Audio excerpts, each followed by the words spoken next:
자, 이 시간에 2장 할 차례죠. 두 번째 일반 물리학 기초 2장 1차원 운동에 대해서 공부를 하도록 하겠습니다.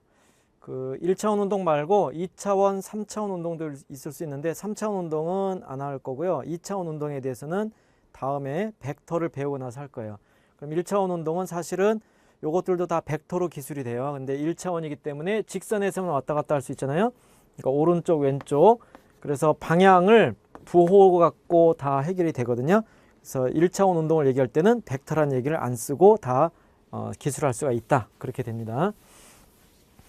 그럴 때 이제 운동이라고 하면은 운동에 대해서 무슨 얘기를 할 거냐? 물체가 움직이는 걸 얘기하는 건데요. 지금 하고자 하는 얘기는 운동의 모습만 표현할 거예요.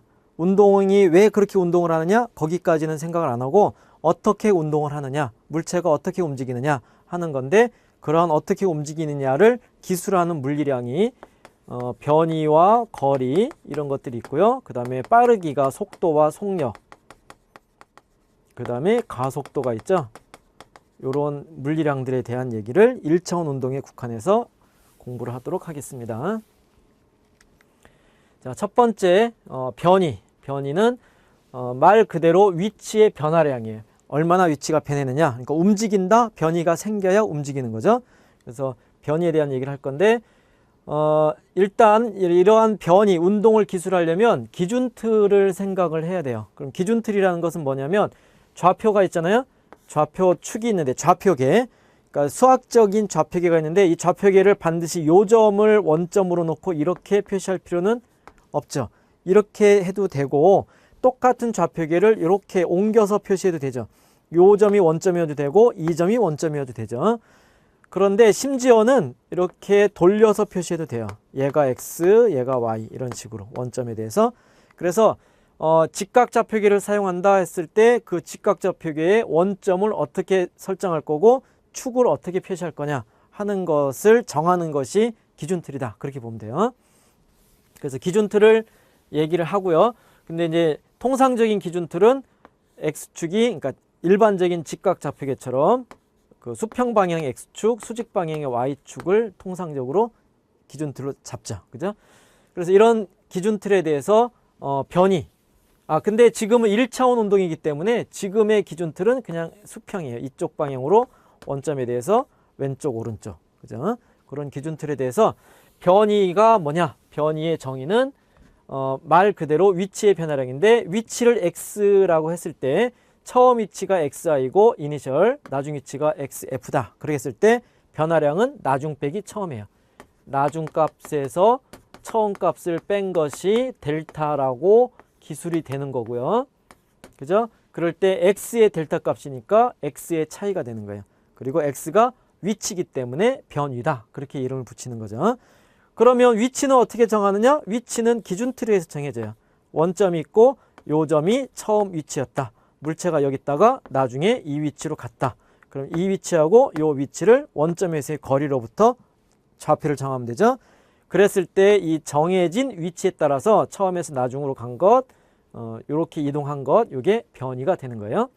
그럴 때 변이는 여기서 이렇게 이동했는데 우리는 변이의 정의는 처음과 나중만 갖고 정의를 해요.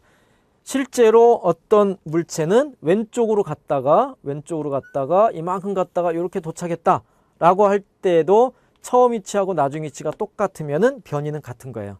그래서 변이의 크기는 처음과 나중을 잇는 직선 거리가 바로 변이의 크기예요. 알겠죠?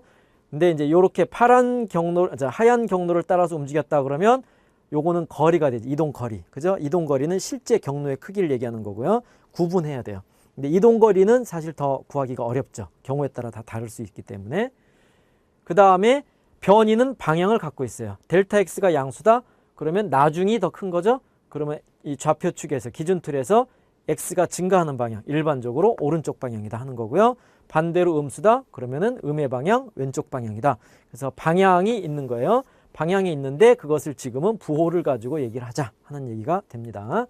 이것이 1차원에서 변이를 정하는 변이의 정의에 해당이 되고요. 그래서 변이가 생겼다. 물체가 움직인다. 근데 얼마나 빨리 움직이느냐? 빠르기죠. 빠르기는 속도와 속력으로 정의가 됩니다. 자, 그래서 먼저 속력을 정의를 할게요. 속력. 근데 속력하고 속도가 모두 다 기본적으로는 시간당 거리, 시간당 변이가 돼서 기본적으로는 차원이 똑같아요. 그러니까 길이 차원을 시간 차원으로 나눈 것, 길이 차원을 시간 차원으로 나눈 것. 그래서 단위는 똑같은 단위를 써요. 평균도 미터 퍼 세크를 쓰고요. 여기서도 다 미터 퍼 세크, 다 같은 단위예요. 근데 이제 값을 정의하는 구체적인 정의는 다르죠. 그래서 속력의 정의는 시간당 얼마나 이동했느냐 했을 때 이동한 경로의 길이, 거리, 이동 거리죠. 거리를 시간으로 나눈 거예요. 그래서 매우 복잡하게 움직일 때는 속력은 굉장히 어려워져요. 그러니까 한쪽으로만 가는 게 아니라 왔다 갔다 하다가 이만큼 갔다. 그죠? 처음에 하고 나중 위치가 똑같더라도. 그런데 평균 속력은 이 이동한 거리를 다 알아야지만 구할 수 있는 양이에요. 그래서 사실은 평균 속력은 좀 더 어려운 개념이고요. 단어를 구분하자면 이건 스피드에 해당하는 거죠. 근데 요 나누기가 전체분의 전체로 나눌 때 평균이 돼요. 항상 물리에서 평균을 구한다. 그것은 통상 우리가 생각하는 것은 뭐 4과목 시험 봐가지고 그죠? 영어, 수학, 과학, 뭐 사회에서 4과목 시험 봐서 평균 내자 그러면 4로 나누면 되잖아요. 그러한 더해서 나누는 개념이 아니고 평균은 전체, 그러니까 변화율인데 전체분의 전체가 평균이에요. 항상. 그래서 전체 거리를 전체 시간으로 나눈 것. 그러면 이 시간을 얼마로 잡느냐? 1시간 동안 움직였다. 그럴 때 1시간 전체로 잡느냐? 아니면 30분만 잡느냐? 15분만 잡느냐? 그거에 따라서 평균이 다 각각 따로따로 정의되는 겁니다. 그래서 평균은 사실은 좀 어려워요. 평균이. 그런데 평균에서 이 시간 간격을 0으로 보내는 극한을 취해보자. 그러니까 시간을 점점 잘라서 어느 이 특정한 시간 근처에 매우 짧은 순간이 되면 그것이 수학적으로 극한을 취해서 델타 t가 0으로 가는 조건하에 이 나누기, 그게 바로 순간 나누기가 되죠. 그럴 때 순간 속력이라고 정의를 하는 겁니다. 그럼 문제는 요거는 뭐 2개를 알면 나눠서 계산하면 되는데 요 값은 2개를 안다고 할지라도 극한이거든요. 수학에서 극한을 구하는 게 이게 사실 미분이에요. 근데 이제 지금 요 수업에서는 강의에서는 미분을 활용한 문제는 안 풀 거기 때문에 그냥 이렇게 된다. 의미상 델타 t가 0으로 가면 평균이 뭐로 간다? 순간으로 간다. 그죠? 그렇게 의미를 받아들이면 돼요. 자, 그에 비해서 속도는 어떻게 정의되냐면 변이를 시간으로 나눠주는 거예요. 그럼 거리, 속도하고 속력하고 속도의 관계는 거리는 항상 움직이지 않으면 0이죠. 움직이면 무조건 이동 거리가 증가하죠. 그러니까 부호가 항상 양수다, 0 또는 양수다 그렇게 보면 되는데 변이는 그게 아니죠. 오른쪽으로 움직이냐 왼쪽으로 움직이냐에 따라서 부호가 플러스 마이너스가 다 가능하죠. 그래서 속도는 부호를 갖는 거고 속력은 항상 0보다 큰 값을 갖는다. 그게 차이가 있어요. 그래서 평균은 이렇게 위에다 바를 그어서 평균 표시를 하기도 합니다. 그래서 평균 속도로 정의하고 기호는 V로 쓸 거예요. 여기서도 순간 속도가 있죠. 델타 t를 0으로 보내면 이 극한 값이 그 순간의 속도 값이다. 그죠? 그리고 여기서도 전체분의 전체가 평균이다 하는 얘기입니다. 예, 이것도 미분이 되고요.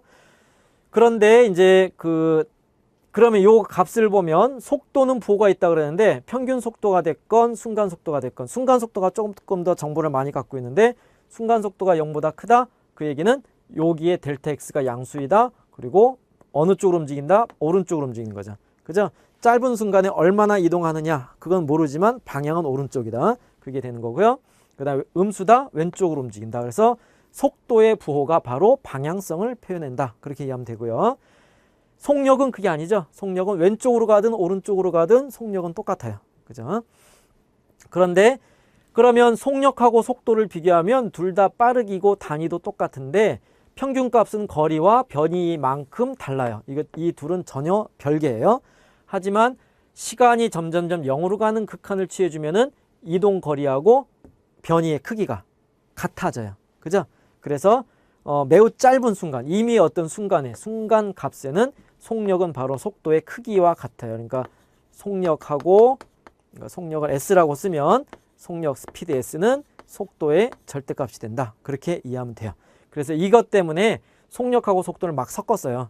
속도를 써야 할 대목에 속력을 쓰고 속력을 써야 할 대목에 속도를 쓰고 그렇게 쓰는데 잘 구분을 할 줄 알아야 돼요. 원래 평균의 의미는 달랐다. 순간에서 크기의 관계만 있다는 거죠. 자, 이렇게 빠르기, 속력에 대한 정의를 했습니다. 자, 그런데 이제 우리가 미분을 적극적으로 활용을 하면 거기서 이제 수학을 다 동원해서 굉장히 자유롭게 문제들을 풀 수가 있어요. 어려운 문제도 풀 수 있는데 지금 미분을 안 쓰고 문제를 풀려고 그러면 그래프를 통해서 이 속도의 의미를 이제 우리가 해석할 수가 있어요. 그럼 그 얘기가 뭐냐면 속도는 뭐였냐면 그 본질적으로는 델타 t분의 델타 x였죠. 이게 순간이 됐건 평균이 됐건. 그래서 나누기예요. 나누기는 그래프에서 뭐가 되냐면 항상 기울기예요. 기울기는 이렇게 선분이 있을 때 x, y 얘가 x축 방향의 변화, y축 방향의 변화. 그래서 요게 요 선분의 기울기가 x분의 y가 되잖아요. 그죠? 그래서 기울기 하면 나누기를 생각하는 거고요. 더 나가면 기울기는 나누기면서 요 각도의 탄젠트가 돼요. 그렇게 같이 알면 되는데 어쨌건 나누기가 기울기다.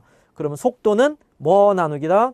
y축이 x이고 x축이 t일 때 그러니까 위치 시간 그래프가 되면 이 관계식에서 나누기가 속도가 되는 거예요. 그런데 나누기가 두 종류가 있죠. 평균 나누기, 전체분의 전체는 여기서부터 여기까지. 그러니까 위치가 막 변했다 그럴 때 여기서 여기까지의 전체 선분의 기울기가 평균이고요. 순간은 이 시간을 점점 짧게 가져가면 그 순간에 그 점에 접하는 접선이다. 그것이 차이가 있어요. 그러면 선분은 평균은 그러니까 두 점을 결정하는 선분이 정해져야 되니까 그때그때 다르고요. 그래프에서 눈금 읽으면 되고 접선 어떻게 구하느냐? 그래프에서 접선이 그냥 안 구해져요. 사실 접선 구하는 게 미분이에요. 그래서 결국 돌아가는 건데 더 쉬운 방법은 아닌데 문제에서 접선이 주어졌다면 눈금을 읽으면 되겠다 하는 얘기죠. 어쨌건 물리량이 수학적인 성질을 이게 기울기로 해석할 수 있다. 속도를 그것을 잘 알고 있어야 돼요. 자, 그래서 예를 들면 일정한 속도로 움직일 때 일정한 속도니까 기울기가 어떻게 돼요? 일정해야 되죠. 그러니까 직선이 나오는 거예요. 직선. x와 t로 그려진 그래프에서 매 순간순간 선분의 기울기도 같아야 되고 그 다음에 접선의 기울기도 같아야 돼요. 항상 일정해요. 그러니까 직선으로 그려진다 하는 거고요. 그 다음에 속도가 변할 때는 어떻게 되겠느냐? 예, 물체가 A에서 이런 경로를 따라서 움직였다 라고 했을 때 시간에 따라서 변이가 이거는 커졌다가 B를 지나면서 작아졌잖아요. 그러니까 운동이 A에서 B까지는 커지는 방향을 오른쪽으로 잡으면 오른쪽으로 움직였다가 B, C, D는 왼쪽으로 움직이는 거죠. 그래서 시간이 지나면 처음 위치보다 왼쪽에 가 있는 거예요. 그래서 마이너스 60 그렇게 얘기를 한 건데 이때 일정하지 않은 속도로 움직였을 때는 이 기울기가 어떻다고요? 다 순간순간마다 다른 거예요. 그래서 A점에서 B점까지의 평균 속도를 구해라. 그러면 요 선분의 기울기 A와 C는 요 선분의 기울기. 그래서 평균도 두 점을 정의하기 나름이죠. B하고 D에 관해서 평균 속도를 구해라. 그러면 B, D를 잇는 선분의 기울기 얘가 되면 돼요. 알겠죠? 예. 삐뚤삐뚤해졌는데 직선이 되면 돼요. 예, 이렇게 선분의 기울기가 되는 거고요. 뭐 꼭 A, B, C, D가 아니더라도 이미 두 점의 선분의 기울기가 두 점 사이의 평균 속도의 크기다. 그렇게 이해하면 되고요. 물론 여기서 기울기가 음수면 속도가 음수예요. 그러면 음의 방향으로 움직였다. 평균적으로. 그렇게 보면 되고요. 그 다음에 접선의 기울기가 A점에서 접선의 기울기 이렇게 표시가 되어 있죠. 그럼 이 기울기가 바로 A점에서의 속도가 되는 거고 C점에서의 접선의 기울기 구해라. 그럼 이렇게 돼요. 근데 요거는 그래프에서 안 주어졌죠. 그럼 못 구해요. 알겠죠? 그러니까 문제에서 주어진 대로 찾으면 돼요. B 같은 경우는 이렇게 그러니까 B 같은 경우는 기울기가 0이다. 그러면 속도가 0이 되는 거 순간적으로 A에서 B까지 움직이다가 B에서 정지했다가 다시 반대로 움직인다. 그러니까 기울기가 어떻게 돼요? 양의 값을 갖다가 크기는 모르지만 양수는 알죠? B에서 0이었다가 B 다음부터는 음수가 되죠? 그러니까 반대로 움직이는구나 라는 것을 이해할 수 있으면 되겠어요.